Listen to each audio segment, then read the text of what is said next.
मम इष्ट देव गोरक्ष देव, देव तुम सर्वस्व हो। मुनि ज्ञानी जन को प्रत्यक्ष हो, अज्ञानियों को अदृश्य हो। सुमिरन करे शिव गोरक्ष का, धरी विष्णु का ध्यान। जिनकी कृपा सरस्वती, मम कंठ विराजो। राधा मेरी स्वामिनी,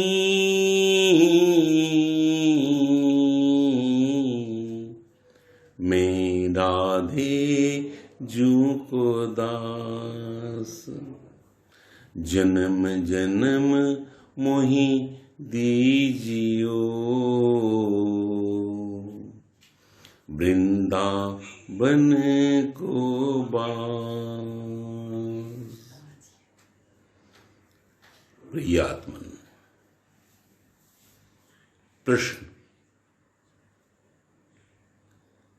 प्रश्न जीवन का शुरुआत है। इस जीवन की यदि शुरुआत होती है तो वो प्रश्न से। प्रश्न, मुख बिना बोले भी प्रश्न किया जाता है, उसको मुख प्रश्न कहते हैं। प्रश्न बोलकर अर्थात शब्दों से भी प्रश्न किया जाता है। प्रश्न से ही जीवन की शुरुआत होती है। तुम जब जन्म लेते हो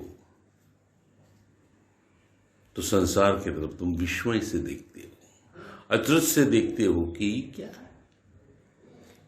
जिसकी गोद में सोए उस औरत को देखते हो कि कौन है। एक अनजाना प्रश्न आंख से पूछते हो, आंखों से पूछते हो, और मां कहती बेटा मां मां, मैं मां हूं, ऐसी कहती है। जवाब मिल जाता है, शब्द नहीं है, कोई शब्द का प्रयोग नहीं किया, केवल आंख ने देखा विस्मय भरता से। उसी तरह से इस संसार में जितना भी ज्ञान है वो या तो विस्मय से प्राप्त होता है या तो शब्दों से। देखो कितनी बड़ी कहानी बताती है। नाचिकेता भी प्रश्न पूछता है, नचिकेता ने भी प्रश्न पूछे, जिज्ञासा।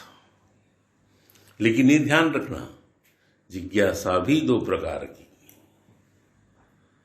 एक जिज्ञासा है बालकवत, बचकानी, छोटी सी, कम उम्र की, और दूसरी है प्रौढ़वत, बड़ों की। दोनों भी जिज्ञासा है। बालक की जिज्ञासा में सरलता और सहजता है, तो उसके मिलने वाले उत्तरों में भी सहजता और सरलता होती है। प्रौढ़ों की जिज्ञासा तर्क की है, वितर्क की है, क्योंकि पहले से ज्ञान अर्जित है उसके पास, पहले से उसके पास ज्ञान है, पहले से वो कुछ जानता है, कुछ समझता है। अब तो केवल वो बाल की खाल निकालना चाहता है। उसकी जिज्ञासा बाल को खाल निकालने वाली है। और बच्चों की जिज्ञासा, जो बालकवत है उसकी जिज्ञासा मदितार्थ निकालने वाली है कि भीतर क्या छिपा है। इसलिए बालक पूछता है का है, क्या है, ये प्रश्न होता है बालक का, क्या है। और प्रौढ़ की जिज्ञासा का प्रश्न होता है क्यों है। एक पूछता है क्या है और दूसरा पूछता है क्यों है। जो बूढ़ा है, जो बड़ा है, वो कभी जिज्ञासा करेगा तो वो नहीं पूछेगा क्या है, वो पूछेगा क्यों है, वाई। और बालक पूछेगा व्हाट, क्यों। और एक पूछेगा क्या। नचिकेता पूछती है कि प्रभु आपने तो मुझे बताया।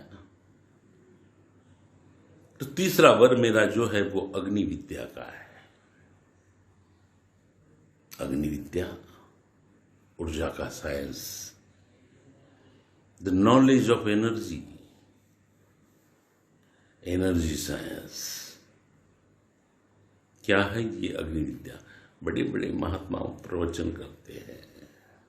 केवल उपनिषद में भी इस विद्या का उल्लेख नहीं है, केवल प्रश्न छूट गया है। बड़े बड़े विचारक इसके ऊपर माथापच्ची करते हैं। पता तो तब हो जब उनका अग्नि से परिचय हो। अग्नि उन्होंने देखी है, उसको हम ज्वाला कहते हैं, प्रज्वलन कहते हैं। प्रज्वलन का मतलब जानते हो? किसी वस्तु का जलना ही अग्नि है, ये हम जानते हैं। प्रज्वलन को अग्नि कहते हैं हमारी भाषा में। पर जिस अग्नि की बात नचिकेता कहता है वो किसी ईंधन से नहीं जलती, वो किसी चीज से प्रज्वलित नहीं होती। उसमें ना आहुति गिरती है और ना उससे ज्वालाएं उठती है। फिर है क्या वो अग्नि? फिर है क्या वो चीज? इसका विज्ञान। बिन तेल दिए जले दिया, कबीर जी कहते हैं। बिन तेल की दिया जलता है ना? इसी को कहते हैं। कौन है वो दिया? क्या है वो दिया? किसी ने कभी खोज नहीं की।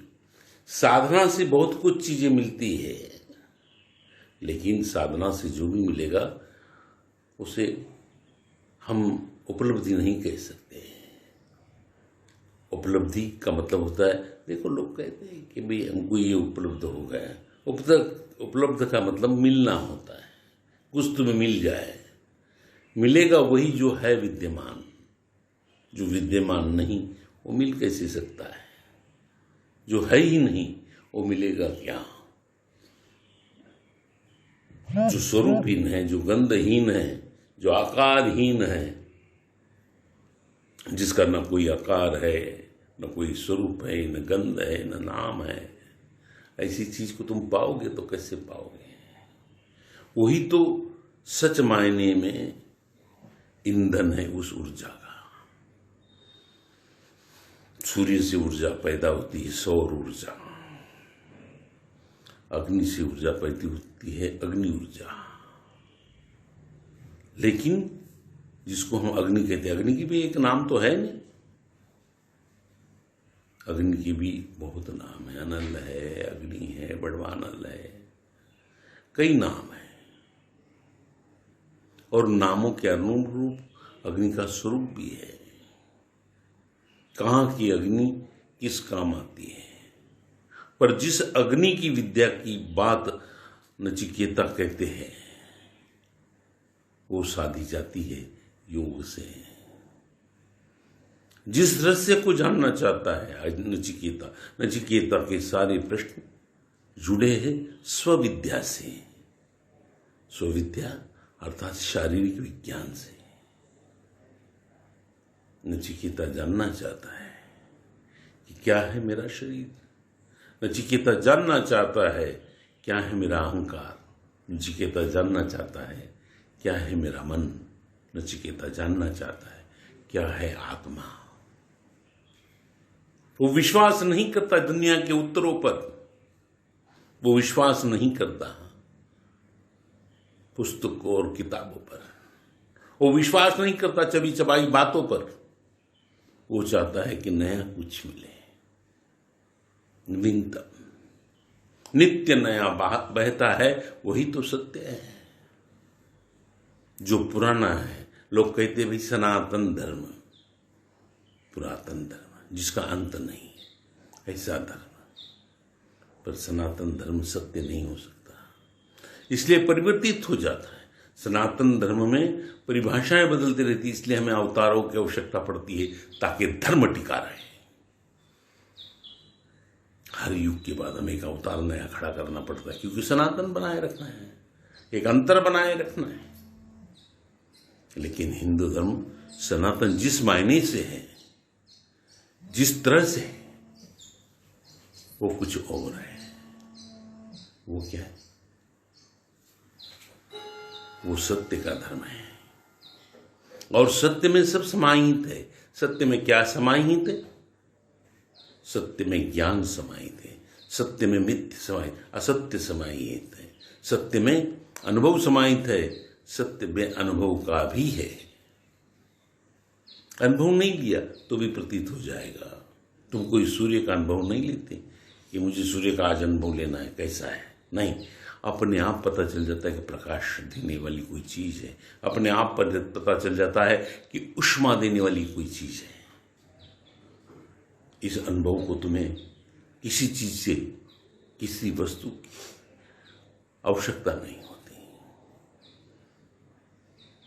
और इसलिए जो स्वविद्या है, जो खुद की विद्या है, जो स्वशास्त्र है कि मैं कौन, मैं कहां से आया, इसकी खोज, मैं क्या हूं, भीतर क्या है जो मेरे शरीर के तापमान को 97 रखता है, कौन है वो, ऐसी कौन सी ऊर्जा है कि ठंड आ जाता है, बाहर तापमान 4 पॉइंट हो जाता है और मैं 97 के 97 ही रहता हूं।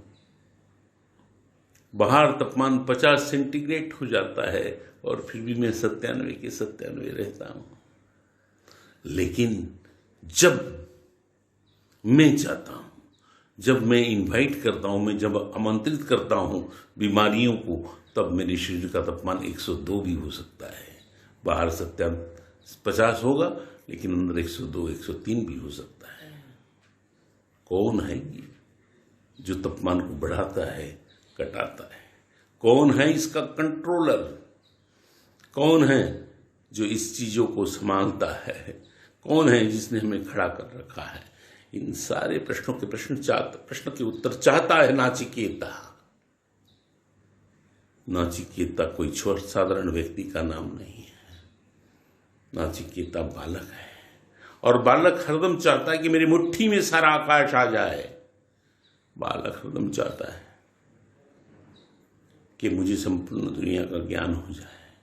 इसलिए तो नित्य नई जिज्ञासा होती है उसके पास, इसलिए तो नित्य प्रश्न होते हैं उसके पास। सुबह से उठ के शाम तक वो पूछेगा मां से ये क्या है, फिर पूछेगा कि ये क्या है, फिर पूछेगा ये क्या है। प्रश्नों की श्रृंखला, प्रश्नों की माला, प्रश्नों की लाइन लगी होती है उसके पास। पूछता जाता है वो। लेकिन जब पूछा तो यमराज ने सोचा कि ये तो बालक है, ये शरीर वर्ग क्या जानेगा। फिर अचानक ध्यान में आया कि मेरे सामने ये उपस्थित है, ये तो शरीर से है ही नहीं, ये तो आत्मा का प्रश्न है। नचिकेता नाम के व्यक्ति की आत्मा का प्रश्न है, नचिकेता नाम की व्यक्ति की ऊर्जा का प्रश्न है। ऊर्जा ही स्वयं के बारे में जानना चाहती है। हम किसकी खोज करते हैं, किसका साक्षात्कार करना चाहते हैं? बड़े बड़े योगी, बड़े बड़े महात्मा किसका साक्षात्कार करना चाहते हैं? आत्मा का ही तो करना चाहते हैं। आत्म साक्षात्कार ही तो कहते हैं। और आज आत्मा ही पूछ रही कि मेरे साथ साक्षात्कार का साधन क्या है? क्या है अग्नि विद्या, क्या है ऊर्जा का सायन? ये कैसा दिया जो बिना तेल बाती जलता है? किसने इसमें प्राण फूके? कौन इसे संभालता है? कौन इसे बड़े बड़े तूफान में भी बुझने नहीं देता? कौन है? कौन है वो अज्ञात शक्ति? कहां है? ये सारे प्रश्नों के उत्तर चाहता है नाचिकेता। इसलिए उसे बालक न समझना। दिखने को बालक है लेकिन प्रश्न प्रौढ़ों से आगे का है।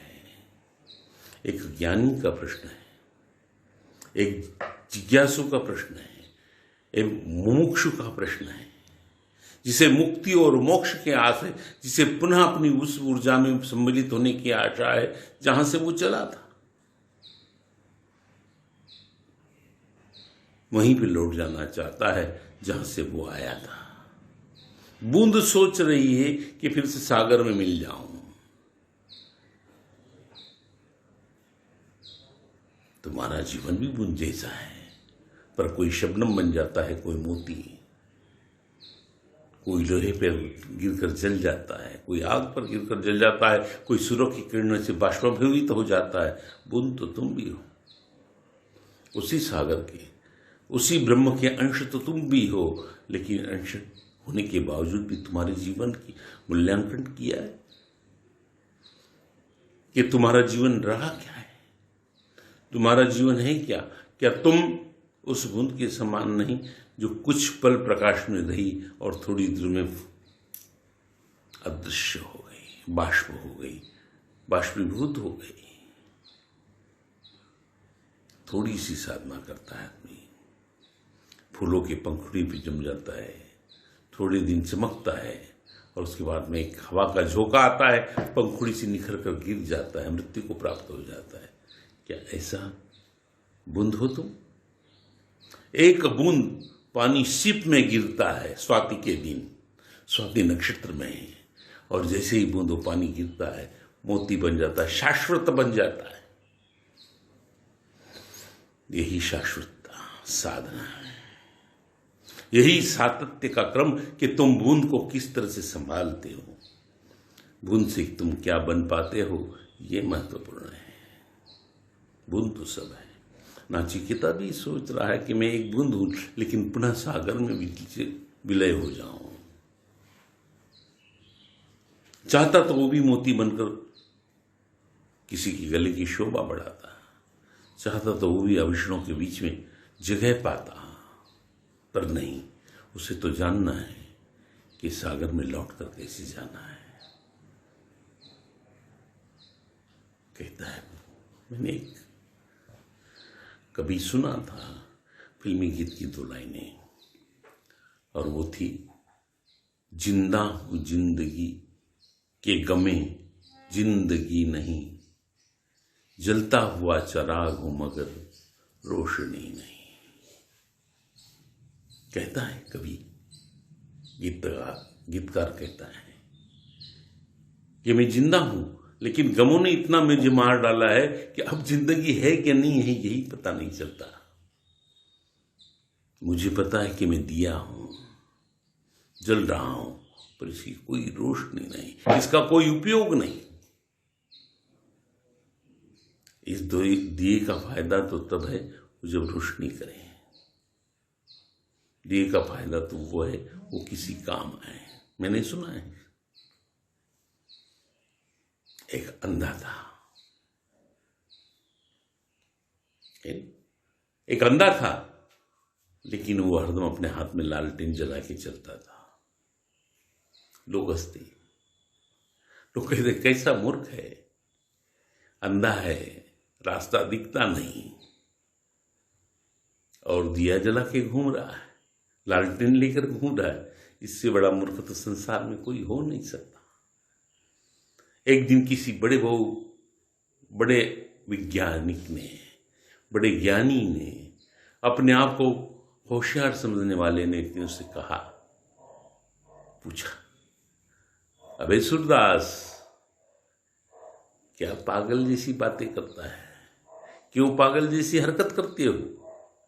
अरे तुम तो अंधे हो, लालटेन जला के चलने से क्या लाभ है? उसने कहा, भाई दिन की बात नहीं, मैं तो रात में जलाता हूं।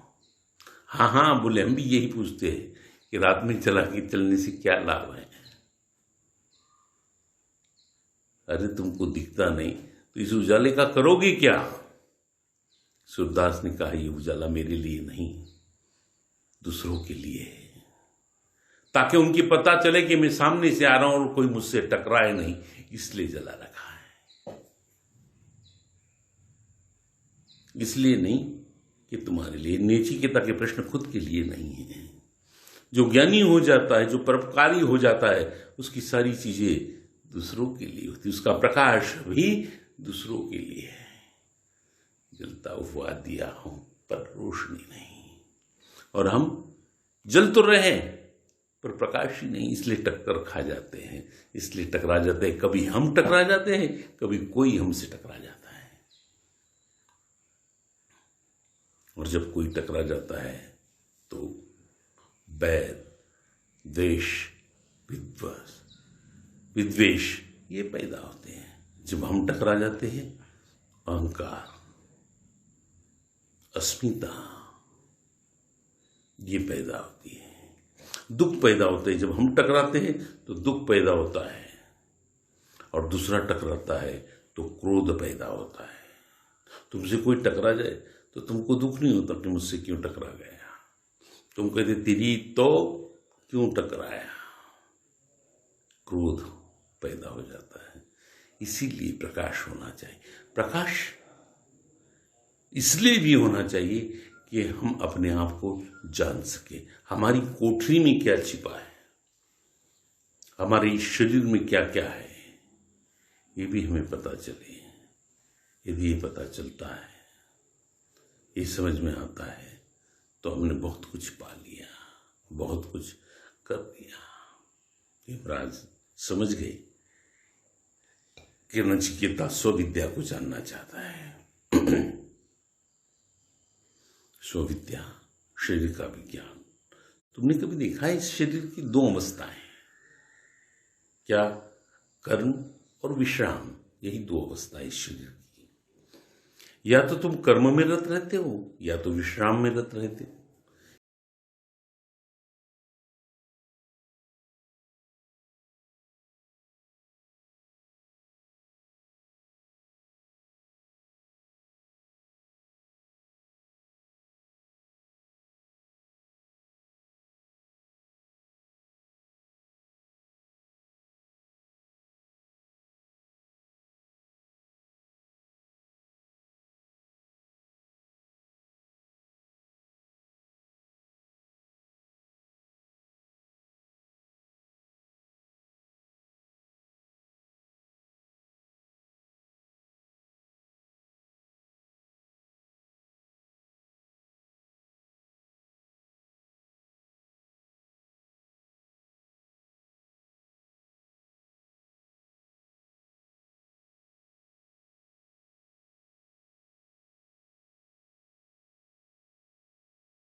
ये प्रैक्टिस है उस परीक्षा की, जब तुम सोओगे और फिर कभी उठोगे नहीं।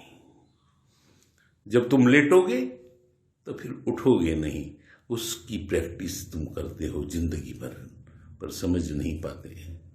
हर रात हो जाती है, पर तुम्हारी समझ में बात नहीं आती कि मैंने एक दिन खो दिया, परीक्षा की घड़ी नजदीक आती जा रही है।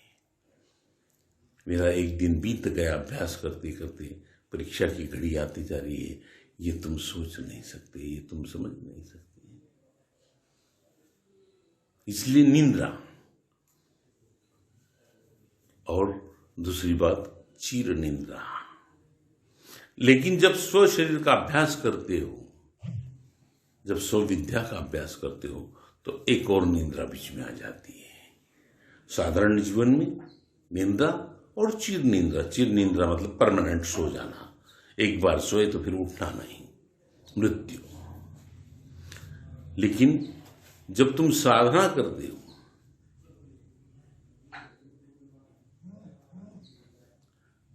जब तुम शरीर को साधते हो, जब तुम अपनी खोज पर खुद निकल जाते हो, तब एक और निद्रा से मुलाकात होती है। निद्रा के बाद में वो निद्रा तो तुम्हें थकान से आती है, कर्मों से आती है। निद्रा का आने का मार्ग थकान और कर्म। चिर निद्रा का आने का मार्ग प्रैक्टिस का पूरा हो जाना, अभ्यास का खत्म हो जाना, चिर निद्रा। लेकिन जिस निद्रा की मैं बात कर रहा हूं उसका नाम है योग निद्रा, जिसमें सदा विष्णु सोए हैं, जिसमें सदा लीन शिव जी है, जिसको सारे योगी करते हैं। योग निद्रा। योग निद्रा आमंत्रण है, योग निद्रा निमंत्रण है अपनी आत्मा का, आत्मा से आत्मा के मिलन का। आत्मा ने आत्मा को पुकारा और मिलन हो गया, तो निद्रा, वो निद्रा योग निद्रा। उसको लोग समाधि भी कहते हैं, उसे लोग ध्यान भी कहते हैं।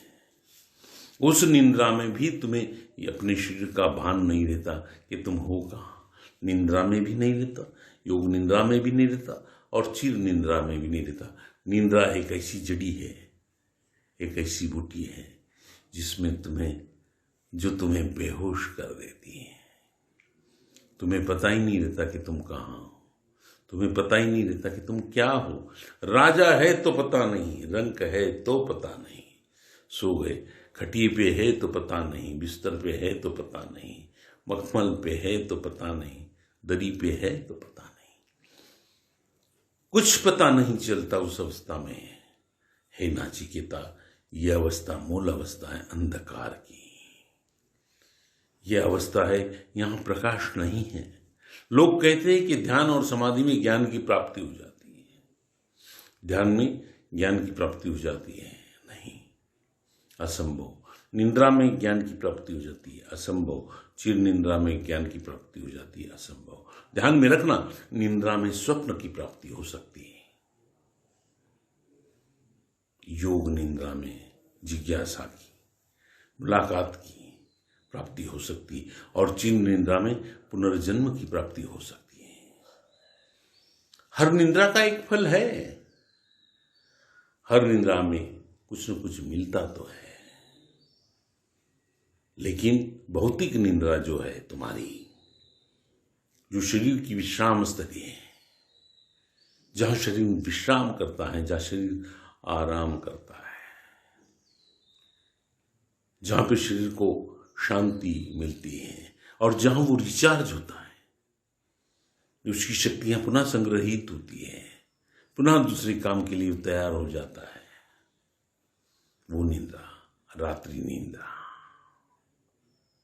योग निद्रा महारात्रि निद्रा, और मृत्यु काल रात्रि निद्रा। वो मृत्यु काल रात्रि की है, योग की निद्रा महारात्रि की है, और साधारण निद्रा रात्रि की है। इसलिए इस अंधकारमय के भीतर एक स्फुल्लिंग, एक सुप्त ऊर्जा, जिसे हम सोई ऊर्जा कहते हैं, अंतरिक्ष भी एक सोई हुई ऊर्जा है। तुम्हें पता है, विज्ञान ने खोज निकाली। विज्ञान कहता है कि जो तारे ग्रह का निर्माण होता है, ये कहां से होता है। विज्ञान भी उस तरफ बढ़ चुका है। विज्ञान कहता है तारे, ग्रह, सूरज, सारा, ये जो कुछ भी है, इसका निर्माण ब्लैक होल से होता है।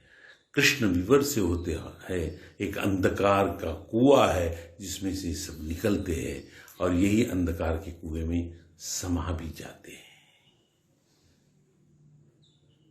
वो कुआं ब्लैक होल जिसमें से सूरज जन्मता है, तो इसका मतलब ये हुआ कि अंधकार से प्रकाश जन्मता है।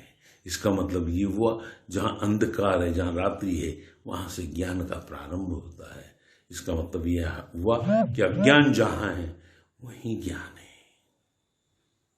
पर हम समझ सके तब, हम जान सके तब। हम तो जानना ही नहीं चाहते, हम तो पहले से ही प्रकाश बनकर प्रवेश करना चाहते हैं। हम पहले ही प्रज्वलित होकर प्रकाश की खोज पर निकलना चाहते हैं।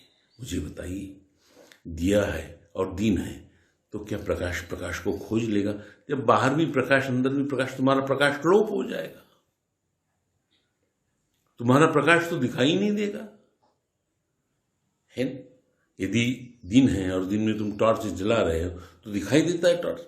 जैसे जैसे अंधकार बढ़ेगा वैसे वैसे तुम्हारा प्रकाश तो काम आ सकता है, पर जब अंधकार ही नहीं तो प्रकाश किस काम का?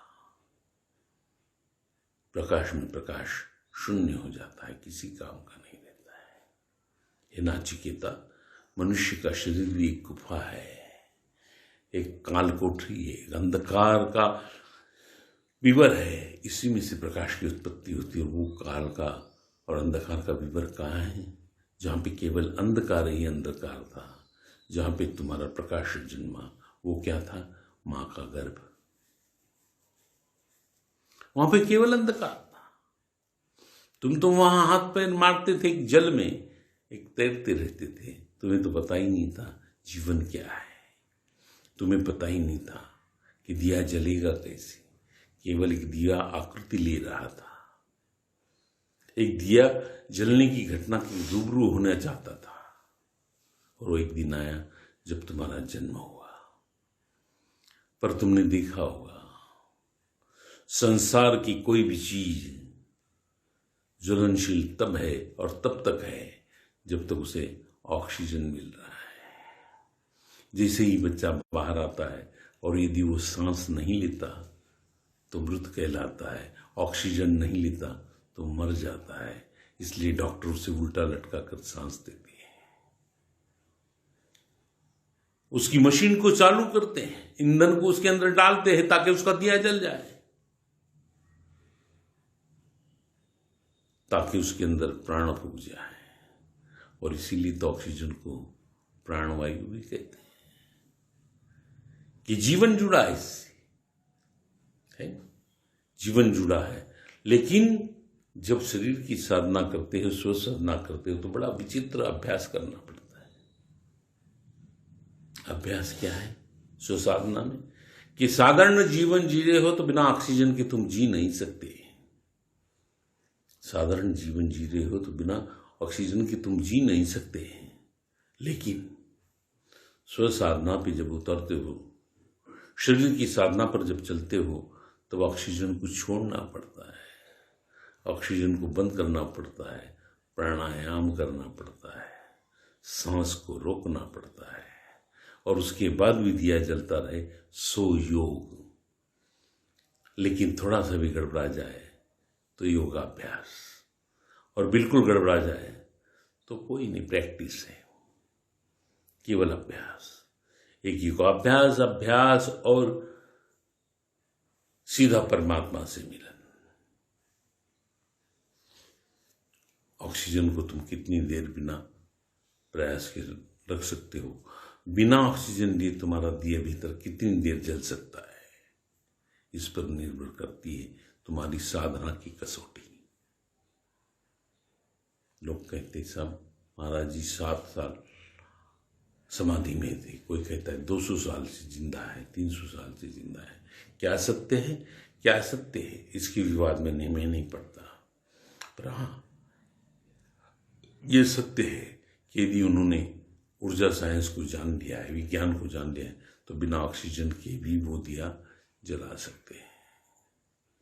ऑक्सीजन नहीं होता है फिर भी दिया जल जाता है। पर यदि उन्होंने वो अभ्यास नहीं किया है, तो फिर ये निश्चित है उनका चिर निद्रा में विलीन हो जाना, उनका सो जाना। ये शरीर जिसके प्रति हमको मोह है, इसके दो कर्म हैं, या तो मुक्ति और मोक्ष, या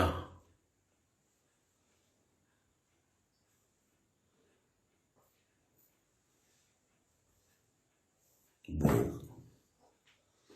हम इस शरीर से या तो भोग ले सकते हैं या मुक्ति मोक्ष का प्रयास कर सकते हैं। दोनों ही अवस्था तुम्हारे हाथ में है, भोग की भी और मोक्ष की। अब तुम्हें क्या चाहिए इसका निर्णय तुम्हें करना है, तुम्हें कैसा चाहिए इसका निर्णय तुम्हें करना है। पर तुम्हारा मोह भोग से इतना जुड़ गया है कि तुम ना तो दिए की तलाश पर निकलते हो, ना ऊर्जा की तलाश करते हो। तुम्हें लगता है केवल भोग जीवित रहे। तुम्हारा हर कार्य सुख के लिए है। ध्यान में रखना, भोग सुख भोग का परिणाम है, और उस परिणाम को पाने के लिए तुम तड़पड़ाते रहते हो, तड़पते रहते हो, और उसी के लिए तुम्हारे सारे कर्म हैं, उसी के लिए तुम्हारे सारे साधन हैं। कोशिश रहती है तुम्हारी कि किसी तरह से मेरे से भोग न छूटे।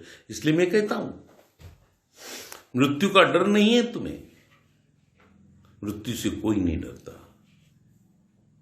डरता है, रोता है, कांपता है तो इस भय से कि मेरा सब कुछ छीन जाएगा। अब मेरा शरीर जो है ये कैसे सुख भोगेगा, मैं मर जाऊंगा, और मैंने तो इतना बड़ा बिल्डिंग बनाया है, मेरे पास तो करोड़ों रुपए है, मेरे पास तो इतनी औलाद है, कितना आनंद आ रहा था इनके साथ खेलने में, कितनी मजा आ रही थी पत्नी के साथ विहार करने में, कितना अच्छा लग रहा था। मेरी दुकान पे जब मैं जाता और 4 ग्राहकों से बतियाता, कितना मजा था। ये सब छूट जाएगा एक पल में, एक क्षण में। शायद तुम्हें पता नहीं, यमराज तुम्हारे साथ लूडो खेलता है, अपनी गोटियां साधे रहता है और हरदम फांसे डालते रहता है। बस उसके फांसे में 6 आने की देरी है, और उसी दिनों तुमको उठा के ले जाएगा। जैसे ही 6 आया, उसने तुमको उठाया। कभी 1 आ जाता है, कभी 2 आ जाता है, कभी 3, 5 आने की अवस्था का मतलब है बीमार गिर जाना, बीमारियां आना। 1 से चूक गए तुम। 4 आने का मतलब है दुखों से गिर जाना। 3 आने का मतलब है तुम्हारे बच्चों से तुम परेशान हो जाना। 2 आने का मतलब है कर्ज से गिर जाना। 1 आने का मतलब है चिंता में डूब जाना। उसके पासे की परिणाम है, उसके पासे की ये गणित है। जो इनको जान लेता है, जो इनको समझ लेता है, वो यमराज की भाषा जान सकता है, अपनी मृत्यु का अवलोकन कर सकता है। लेकिन जो भोग में डूबा है, जो भयभीत है, जो डर रहा है कि मैं मर जाऊंगा, तो ये सब छूट जाएगा। इसके लिए तुम्हें रोना आता है, और तुम्हारे साथी, तुम्हारे रिश्तेदार, तुम्हारी पत्नी, तुम्हारे बच्चे भी इसलिए रोते हैं कि इस आदमी से हमारा सुख था, अब ये चला गया तो हमें सुख देगा कौन। ये हमारा कमाऊ बैल चला गया, ये मर गया हमारा बाप। क्योंकि ये दुकान चलाता था, रोज सुबह उठ के जाता था, हम मस्ती करते थे, टीवी देखते थे, मोबाइल फोड़ते थे, करता तो ये था। अब ये मर गए तो अब मेरा क्या होगा। सोचता है और फिर रोता है। रोना इस बात का नहीं कि मृत्यु आ गई, रोना इस बात का है सब कुछ छिन गया। रोना इस बात का है जिस पे निर्भर थे वो चला गया। कितने स्वार्थी हैं हम, कितने ये है। मैंने सुना है ऐसा, एक कथा थी उपनिषदों में राजा ययाति की। राजा ययाति बड़े शूरवीर राजा थे,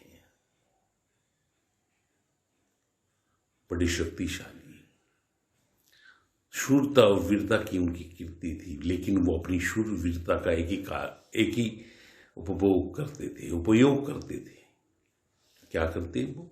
जिस राज्य में जाते वहां से एक कन्या उठा लाते, सुंदर सी, भोग के लिए। 80 कन्याएं उनके पास, जहां युद्ध पे गए वहीं से कन्या लिए। 80 कन्याएं। अब 80 कन्याओं के पास जाने समय कहाँ है उसके पास? 80 साल में एक बार जा पाए वो, और 80 पुत्रों को जन्म दे दिया।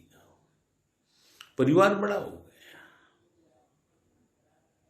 80 पुत्रों का बाप बन गया, लेकिन कभी हरि नाम नहीं लिया, कभी साधन नहीं किया, कभी जाना नहीं कि जर्जर होने वाला शरीर यदि गिर जाएगा। देखो, मकान में रहने वाला कौन मरता है, जानते हो? कौन मरता है, बता सकते? एक आदमी मकान में रह रहा है, कौन मर जाएगा? हर मकान में रहने वाला मरता तो है, पर उसकी संभावना अधिक है जिसका मकान जर्जर है, जिसका मकान गिरू गिरू कर रहा है कि अब गिरे कि कल गिरे। उस मकान में जो रह रहा है वो निश्चित दबकर मरने वाला है, वो बच नहीं सकता। तो तुम्हारा मकान तुम जर्जर हो जाने देते हो, बुढ़ा हो जाने देते हो, हिलने लगता है, डुलने लगता है, और फिर भी सोचते हो कि तुम बच जाओगे। कैसे संभव है? जब मकान ही पुराना हो गया, मकान ही जर्जर हो गया, मकान ही बुढ़ा हो गया, मकान ही टूटने की कगार पे आ गया, तो ये कैसे संभव हो कि तुम भीतर रहो और बच जाओ? मरना तो तय। भविष्य तुमने लिखा है, खुद नहीं। ये भोग में भूल गया कि इसका शरीर भी जर्जर हो गया, अब भोग भी नहीं पूरा हो पाता, बुढ़ापा आ गया था। फिर भी कोशिशें जारी है, फिर भी दवाओं का सेवन चालू है। मर्दानगी मनुष्य केवल एक ही क्षेत्र में दिखाना चाहता है, और वो है भोग। अरे मर्दानगी दिखानी है तो त्याग में दिखाओ, मर्दानगी दिखानी है तो दान में दिखाओ, अरे मर्दानगी दिखानी है तो प्रभु कीर्तन में दिखाओ। लेकिन नहीं, मर्दानगी केवल एक ही जगह दिखाना चाहता है, वहां पे जिसका कोई लेना देना नहीं, जहां तुम्हारा विनाश छिपा है, विनाश के बीज तुम बोने पे लगे हुए। तो याति भी वो करता रहा जिंदगी भर। आखिर में क्या हुआ? आखिर में यमराज आ गए। बड़ा रुचिकर और प्रियकर लगता है मुझे कि हमारे शास्त्रों में जब मैं ग्रंथ पढ़ता हूं तो वहां पे कलयुग की जैसी मौत का कहीं वर्णन नहीं। कलयुग की मौत क्या है? जी साहब चाय पी रहे थे, लुढ़क गए। जी साहब रात को सोए थे, उठे नहीं। जी साहब कैंसर हो गया था, मर गए। कलयुग में जितनी भी मृत्यु है वो बहाने की है, कहानियों की है। लेकिन सतयुग की जितनी भी मृत्यु है, यमराज सीधे पहुंच जाते हैं सामने। कितना सत्य है, कितना असत्य है, ये मैं नहीं जानता और ना बताने का प्रयास करता। मैंने कहा था तुम्हें, कहानियों में बोध छुपा है। कहानी में सत्य है कि नहीं ये महत्वपूर्ण नहीं है, लेकिन बोध है ये निश्चित सत्य है। यमराज पहुंच गए ययाति के सामने और कहा ययाति से, भाई चलो, समय हो गया, बहुत मजा मार ली। ययाति के तो हाथ पैर कांपने लगे, थरथर कांपने लगा वो। उसने कहा, प्रभु अभी मैंने भोग ही कहां लिया है, अभी मजा नहीं आया, आनंद अधूरा है, इसलिए आप मुझे न ले चलें, मुझे जीवित छोड़ दे, मैं कुछ दिन और जीना चाहता हूं। यमराज ने कहा, ठीक है, मेरे पास उसका भी मार्ग है, तुम चाहो तो। ययाति ने कहा, क्या मार्ग है? कुछ ले दे कि सौदा पड़ जाएगा, कुछ दे दूं मैं आपको 5-50 लाख रुपए। यमराज कहे कि ये हम धन से वश में आने वाले लोग नहीं, हमारे यहां रिश्वत नहीं चलती भाई। बोले, फिर क्या चलता है? तो बोले हमारे यहाँ तो बड़ा सख्त कानून है, हाथ के बदले हाथ, पैर के बदले पैर, मौत के बदले मौत। क्या तुम किसी को मुझे सौंप सकते हो जिसे मैं मार दूं तो उसकी उम्र तुम्हें दे सकता हूं, उम्र के बदले उम्र दे सकता हूं, पर कोई ऐसा होना चाहिए जिसकी उम्र में तुम्हें दे सकूं और उसे मार सकूं। जो आती बड़ा प्रसन्न हो। उसने कहा एक की बात करते हो, चलो फिलहाल एक को ही बुलाते हैं। उसने आवाज दी बड़े लड़के को, बड़ा लड़का, उम्र 60 साल आए। पिता ने कहा बेटा ये यमराज है, मुझे लेने आए, तुम इनके साथ चले जाओ। यदि तुम चले जाओगे तो तुम्हारी उम्र मुझे मिल जाएगी और मैं कुछ दिन और मजा मार लूंगा, कुछ दिन में और भोग भोग लूंगा।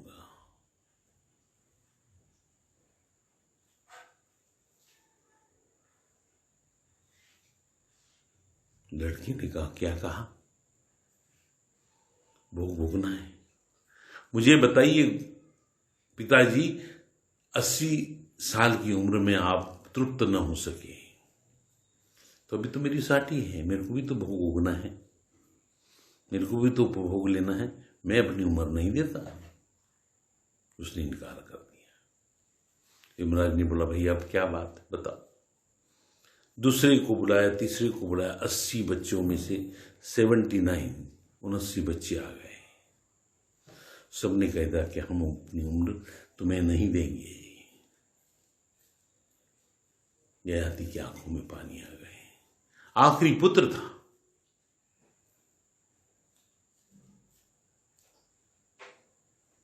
पुत्र 14 साल का सामने है। पिता ने कहा क्या तुम अपनी उम्र मुझे दे दोगे? बोले बिल्कुल दे देंगे पिताजी। यमराज ने पूछा देखो भाई, तुमने अभी कुछ भोगा नहीं है, तुम्हारे सब भाइयों ने इनकार दे दिया कि भाई हमको मजा मारना है, और तुम अपने बाप को उम्र दे रहे हो, तुमने तो कुछ भी नहीं देखा है, तुम तो बालक हो। बालक ने कहा इसलिए तो दे रहा हूं कि एक बात मेरे समझ में आ गई कि 80 साल में भी जिसका मन नहीं भरा, 100 साल में भी जिसका मन नहीं भर रहा है, 40 साल वाले का मन नहीं भर रहा है, तो मेरा क्या भरेगा? जब खाली ही हाथ लौटना है तो आज ही क्यों न चल रहे। कहते हैं उसने अपनी उम्र ययाति को दे दी,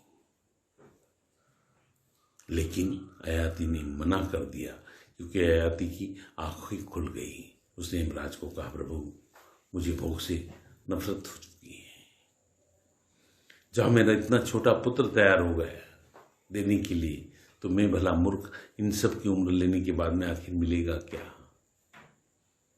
उम्र बढ़ जाने से तुम्हारे जीवन के नक्शे नहीं बदल जाते हैं। उम्र बढ़ जाने से तुम्हें कुछ उपलब्धियां प्राप्त नहीं हो जाती। उम्र बढ़ जाने से तुम सिर्फ भोग ही भोग करते हो। इससे तो अच्छा, यदि भोग की जिंदगानी जीनी है तो इससे तो अच्छा है कि मृत्यु से मुलाकात हो जाए, मृत्यु से आंखें चार हो जाए। और जिस दिन तुम मृत्यु को मिल जाओगे, जिस दिन तुम मृत्यु से आंखें चार कर लोगे, समझ लो तुम्हारे अंदर, तुम्हारे जीवन में क्रांति घटित हो गई। क्योंकि मरना केवल शरीर का नहीं होता है। तुम ये सोचो कि शरीर मर जाएगा, ऐसा नहीं है। जीते जी भी मरते आता है। ये जीते जी मर गए तो तुमने सब कुछ पा लिया, मर कर मरे तो कुछ नहीं पाया। इसलिए महत्वपूर्ण ये कि तुम मरते कैसे। तुम्हारे मरण पे तुम्हारा मूल्य निर्भर है, तुम्हारे जीवन पे तुम्हारा मूल्य निर्भर नहीं। तुमने जीवन कितना शान शौकत से जिया इसका कोई महत्व नहीं है, लेकिन तुम्हारा मृत्यु किस लिए हुआ इसका महत्व है। क्या तुम्हारा मृत्यु धर्म रक्षा में हुआ है? क्या तुम्हारा मृत्यु राष्ट्र रक्षा में हुआ है? क्या तुम्हारा मृत्यु समाज कल्याण के लिए हुआ है? इस पर निर्भर करता है तुम्हारे मृत्यु का मूल्य, कि केवल अपने बाल बच्चे कीड़े मकोड़ों की तरह पालने में हुआ है। क्या मूल्य का है वो मृत्यु? 2 कौड़ी का। क्या किया बोले जिंदगी भर? बोले साहब खूब कमाया, 2-2 शॉप बनाई, 3-3 शॉप बनाई, और 8 बच्चे पाल डाले, 4 की शादी कर डाली, 3 को पढ़ाई कर डाली, और मस्त है अपन। अभी मस्त है, जीवन तो मस्त हो गया, लेकिन मृत्यु सस्ता हो गया, सस्ता हो गया। क्या पाया तूने? क्या छोड़ जाएगा तू? कौन याद करेगा तुम्हें? है ना? कबीरदास जी का एक दोहा बहुत अच्छा है, आए हैं सो जाएंगे राजा रंक फकीर, एक सिंहासन चढ़ी चले, एक बंधे जंजीर। जो फकीर है वो सिंहासन से जाता है, उसकी डोली देखिए, उसकी अर्थी देखिए, उसे बांधते नहीं, उसे सिंहासन पर बिठा कर ले जाते हैं। और साधारण गृहस्थ की अर्थी देखिए, चारों तरफ से रस्सी से बांध देते, मर गया है वो उठ के भागेगा नहीं, वो दौड़ेगा नहीं, पर इतना कस के बांधते हैं कि जैसे वो भाग जाएगा साला, फिर लौट आएगा, फिर घर में घुस जाएगा। कितने तुम डरते हो, मर तो गया है, अरे लेकिन अब तो छोड़ो, इतने दिन तो बंधन में रहा ही रहा है, अब अंतिम समय तो बंधन न बांधो। पर बंधन बांधते हो, कस के बांधते हो, ताकि साला लौट कर नहीं आए, ताकि उठ कर ना आए। यही तो भाव हुआ उसके पीछे, और नहीं तो क्या है? कौन सी उसमें शास्त्रीय संगति है? कौन सी ऐसी बात है? कौन सा ऐसा रहस्य है? क्या बता सकते हो? नहीं बता सकते।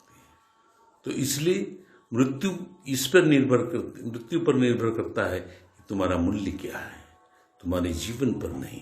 तुम जीवन कैसे जीते हो?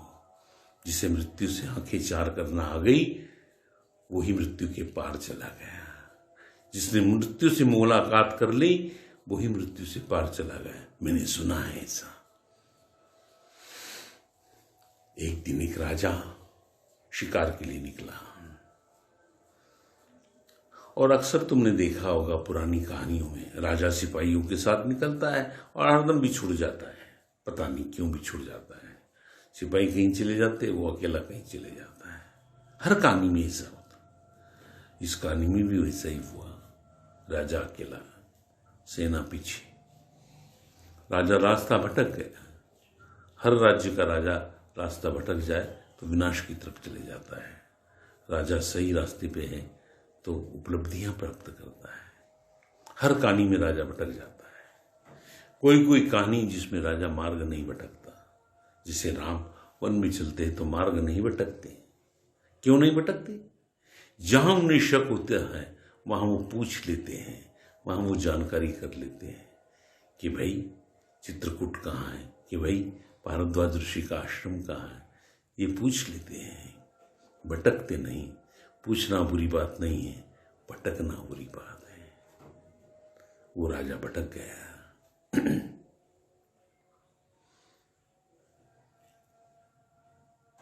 रात होने लगी। चलते चलते चलते चलते अब उसे भय लगने लगा कि रात में हिंस्र पशुओं का साम्राज्य फैल जाता है। कोई पशु कहां से हमला करेगा दिखाई नहीं देता है। भयभीत होने लगा। वो सोचने लगा कोई बस्ती, कोई घर मिल जाए जहां मैं रात रुक जाऊं।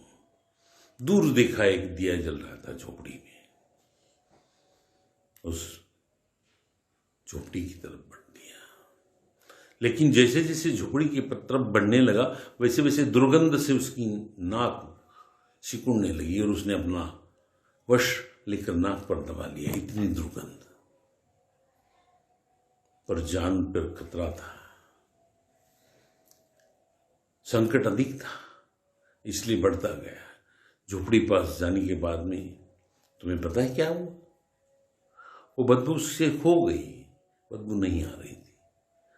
अब बदबू नहीं आ रही थी। क्यों नहीं आ रही थी बदबू? क्योंकि अब आदत हो गई थी। वहां पे जाते जाते उस पहली बार तो स्मेल आती है और बाद में धीरे धीरे वो खो जाती है। तो उसकी भी खो गई। वो गया, वहां दरवाजा खटखटाया, झोपड़ी का दरवाजा खुला। अंदर से काला भुशुंडा आदमी निकला। उसने बोला क्या है?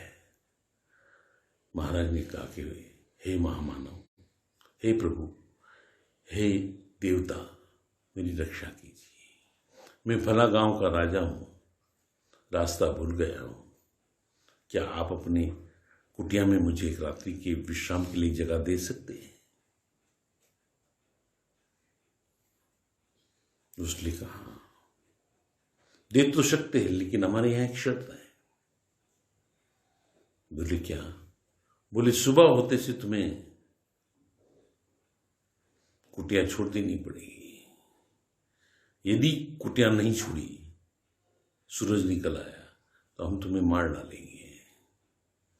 राजा ने देखा, इतनी गंदी कुटिया, यहां तो रात भर नींद नहीं आनी, अपने को रात ही तो काटनी है।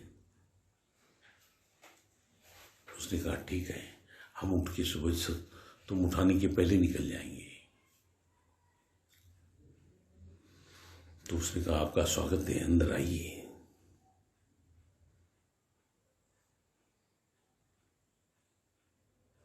राजा उस आदमी के पीछे पीछे अंदर प्रवेश किया तो जैसे ही पैर धरा तो मवाद, मांस, खून से लथपथ थी, वो पूरी भरी हुई थी, कचाकच कुटिया।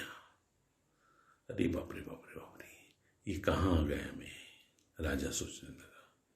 एक खटिया पड़ी थी। उस व्यक्ति ने कहा कि आप इस खटिया पे बैठ जाइए, है ना। राजा उस खटिया पे कीचड़ में से, मांस में से पैर निकालकर ऊपर चढ़ के बैठ गया, और जैसे ही बैठा वैसे ही अचरज चमत्कार हो गया। कुटिया अदृश्य हो गई, वहां पे महल बन गया।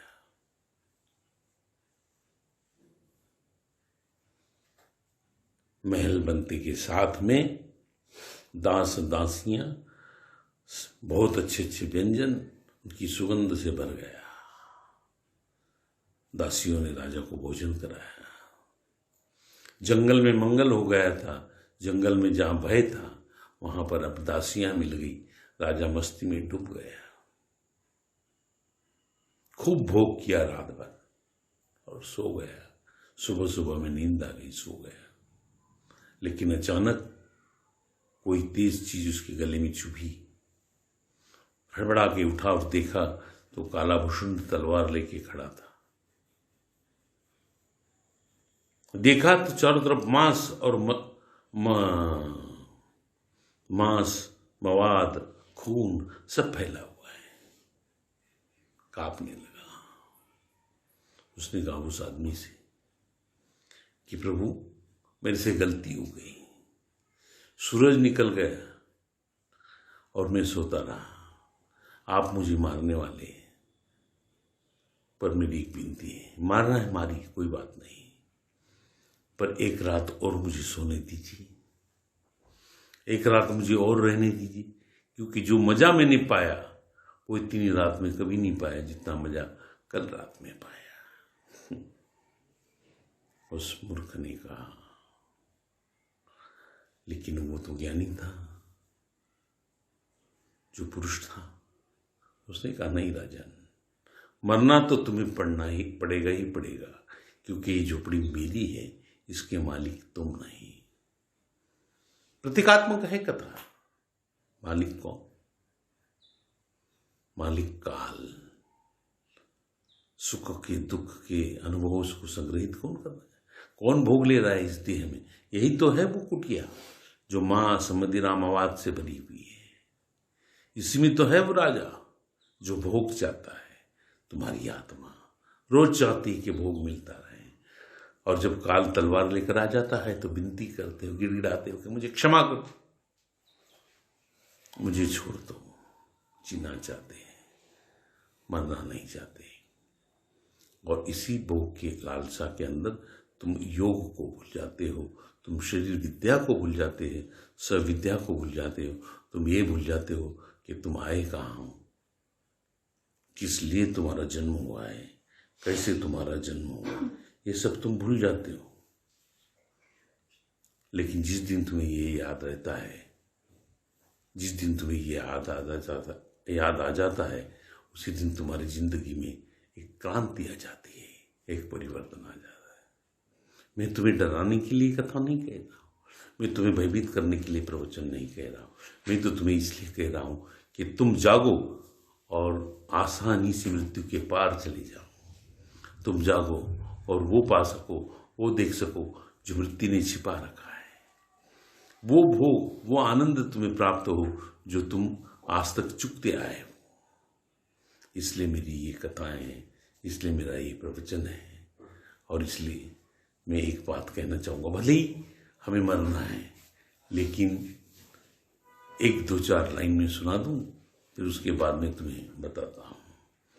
फिल्म की लाइन है, बड़ी अच्छी गीत लगता है मुझे, उसमें कुछ छिपा है ना, तो वो तुम्हें सुनाना चाहता हूँ। न मुँह छिपा के जियो और न सर झुका के जियो, न मुँह छिपा के जियो और न सर झुका के जियो। गमों का दौर भी आए तो मुस्कुरा के जियो, न मुँह छिपा के जियो और न सर झुका के जियो।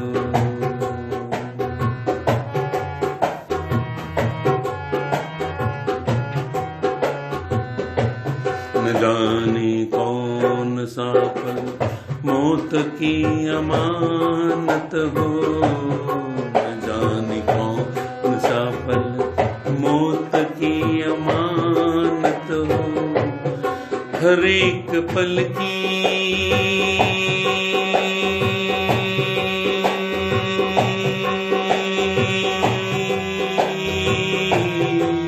हर एक पल की खुशी को गले लगा के जियो, न सर झुका के जियो और न मुँह छिपा के जियो। गमों का दौर भी आए तो मुस्कुरा के जियो, न सर झुका के जियो और न सर झुका के जियो। मेरी शुभकामना है कि तुम्हारा सर कभी झुके नहीं।